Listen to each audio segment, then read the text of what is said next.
kind of have two questions, if that's okay. They're connected. One is, do you feel like it's possible to completely merge into your whole I am witness self, like all the time in human form?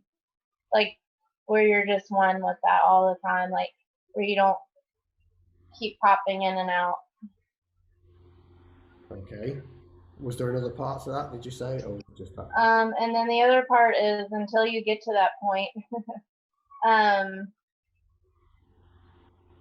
if it's possible. I think it is, but I'm just curious what you think. And then until like I get to that point, like, do you feel like the only way to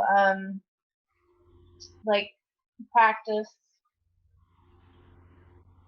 like being one with the infinite silence or I am is that you have to be present with every feeling that comes up, or is it okay to like use like the breath as a little like guide to return to it, or can like is it okay to just try to dip into the I am energy, like just go directly to it instead of having to first witness the negative experience and then go to it? Okay. Okay. Does that make sense?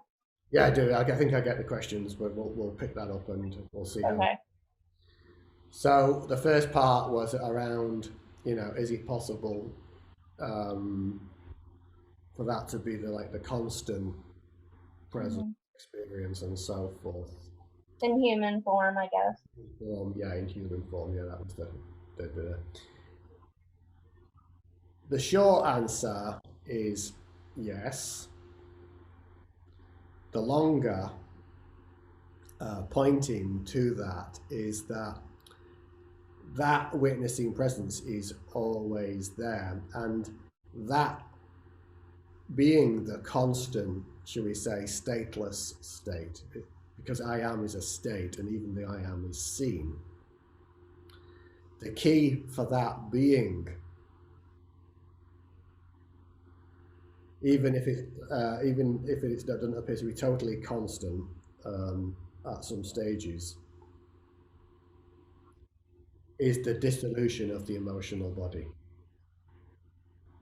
The more of that energy of the gravitational pull of the emotional body that's dissolved, there's less and less pull to pop, shall we say, appearing to pop out of it and having the experience of being in suffering again. There can be a very, very deep realization, and I know a number of people, some people on here may have even experienced this, and I don't think Jolene will mind me mentioning that she had this experience, where she, for instance, had a very, very deep seeing a few years ago now. It was crystal clear, the seeing, unequivocal, unmissable, and she kind of was in this sort of state, sort of stateless state of seeing for quite a while, and it was very blissful. But then certain events unfolded which triggered elements of her emotional body that hadn't been dissolved, and we talked about this at length on our live stream together. So if you want to watch that, you can explore that. Which basically appeared to drag her back deep into suffering. And the reason that happened was because the gravitational pull of the emotional body was still very, very heavy in her form. And there was a re-identification with it. And lots of people who have spiritual awakening experiences go through this.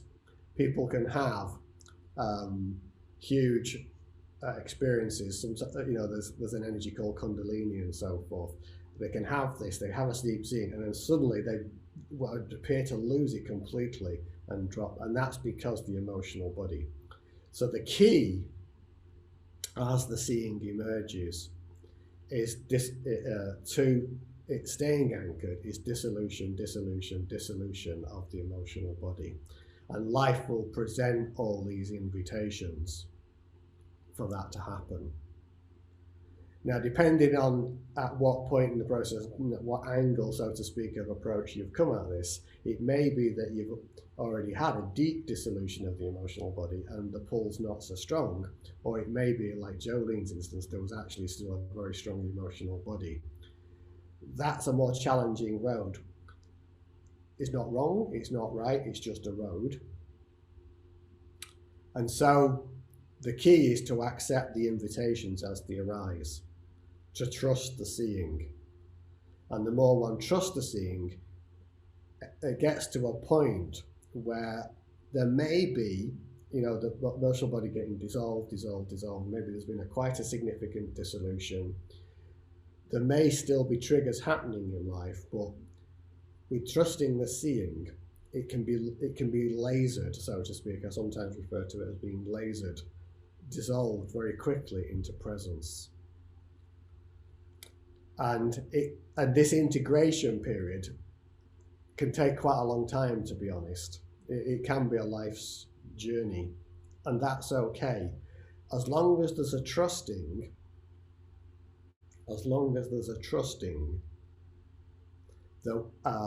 of that, and the recognition of that, and accepting the invitations as they arise, it won't be a journey of suffering. It'll just be a journey of deepening awareness. And that's how it probably is for most people, I would say. It's just allowing that process. Can you just remind me of the second part of your question? Sorry, actually, is I want to change what I'm trying to say. Like, is there any way to expedite that lasering process where I don't like, this has been 20 years for me. I'm like so ready. And it's not like a ego clinging ready, like it's like, no, like I'm ready to like dissolve and be one with that. So yeah, do you have any techniques you recommend for like lasering in there, you know? Okay. Hmm. Okay, let me speak to that then. So Hmm. when we look at that, I think you used the phrase, it's been like 20 years. Yeah. And here's a bit that's very, very important. One insight that's important in this is this. Listen to this carefully. Time, throw away that weapon. Hmm. Time, throw away that weapon. You see, we use time. Time's actually a gift, but we more often than not in the human experience use it as a weapon against ourselves. I should be further on this now. I've been doing this for 20 years, 30 years, or whatever. I should be. That's just a belief. So you have to drop this as a weapon and simply accept. I remember being asked a similar question at an event once. Is there a magic bullet, a silver bullet, or whatever it is that you have? And it was asked in quite a humorous way in this particular workshop. And everybody was kind of giggling about it, but it was a serious question. And when the laughter had sort of died down and the opportunity to respond emerged, the response was this, and it's the same for your question, Megan. You are the magic secret, the silver bullet, the golden thread. You as this. That is the most powerful, infinitely powerful, it's not even a tool, awareness. Part of the mind is hanging on, saying there must be something more I can do here, something more I can reach to, or some other tool, some other way. But ultimately, it's only awareness that brings, should we say, this back to awareness. Only that.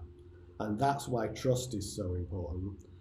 And we move from baby steps, um, stepping stones, spiritual stepping stones of trust, where we try different tools, techniques, and so forth. But ultimately, the mind loves techniques. It loves techniques, tools, and there's hundreds of them, and there's nothing wrong with them. But ultimately, only awareness will bring about that ultimate dissolution and realization. Only that. We have to drop, so to speak, everything and everything that we think that we know and trust. And then the trust becomes the knowing. It's ultimately so simple, and yet at the human level, we make it complicated. That's okay too, there's nothing wrong with that. It's just an invitation. Is that okay for you? Does that help, Megan? Yes. Now, just one last thing, if that's okay. Connected. So, okay, the other part of my question before was, do you feel like, how like when you're doing the infinite silence meditation, you start with just being present with whatever you're feeling, and like that's just kind of what like we're always supposed to be doing. Like if we want to have self-realization, is just always just being aware. Like, do you like, so let's say you have a negative feeling or sensation, and then the first step will just be aware of that, Mm-hmm. and then just be aware of the observer observing that. Like, do you feel like, can you just skip that step and just go to the observer, like go to the Sure. Yeah. I am, just go into the I am and just be in that bliss instead of having to feel the negative feeling first? Okay. So there's a few things there. You see Okay. this awareness, it's always there. The reason I do the meditation the way I do, it appears I'm taking you on a series of steps, aware of the body, open spheres of light, seeing that dissolving into absolute awareness. That will appear to the mind like step one, step two, step three, and so forth. The fact of the matter is, awareness is always there, it's never not there. That process is a way of inviting you to recognize that awareness is always there. The quick way, so to speak, is to recognize and trust that the awareness never left and never went anywhere. And so you could be walking down the street, a trigger arises, it's noticed, it's observed. In that same instantaneous moment, trusting completely that awareness is going to deal with this is a key. And you can do this, you can practice this, so to speak, as a spiritual practice without having to go through all the apparent steps I gave you. Trusting that it's going to be dealt with. Trusting life, because you are life, as in infinite silence. Can you avoid feeling it and miss out the difficult bit? Not really, if I'm honest. Yeah, kind of have to go through that, However, I would say the deeper the trust, the more powerful the trust, the easier that transition is. But let's be clear about this. Because the emotional body is pretty dense in many of us, there's going to be some pretty intense clearings that have to take place, and you're going to have to allow that to happen. But the other side of it is such a peace, such a presence, such a stillness. It's worth it. So I don't want to pull the wool over your eyes. Okay, is that okay for you now, Megan? I think I'm probably gonna. Yeah, totally fine. Thank you so much.